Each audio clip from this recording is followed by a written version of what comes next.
જોખમી રીતે માલસામાનનું વહન કરતો વિડીયો સોશિયલ મીડિયા પર વાયરલ થઈ રહ્યો છે.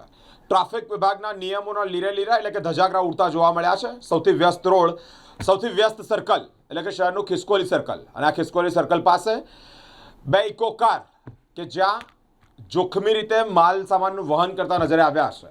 આજુબાજુના જે વાહન ચાલકો છે તેઓના પણ જીવ અદ્ધર એટલે કે તાળવે ચોંટ્યા છે. આવા અલગ અલગ જગ્યા પર વડોદરા શહેરના અલગ અલગ સાંકડા રોડો પર, વ્યસ્ત રોડો પર, વ્યસ્ત ચાર રસ્તાઓ પર ટ્રાફિકના નિયમોના ધજાગરા ઉડાવતા વિડીયો સોશિયલ મીડિયા પર વાયરલ થાય છે. આવા વાહન ચાલકો પર કાયદેસરની કાર્યવાહી થવી જોઈએ, જેને કારણે જ લોકોને ભાન થાય કે જોખમી રીતે માલસામાનનું વહન ન થાય. આના લીધે જ બીજા કોઈ વાહન ચાલકોને ઈજા થાય તો, અકસ્માત સર્જાય તો અલગ અલગ પ્રશ્નાર્થ વચ્ચે ટ્રાફિક વિભાગના નિયમોના ધજાગરા ઉડાવતો વિડીયો સોશિયલ મીડિયા પર વાયરલ થઈ રહ્યો છે.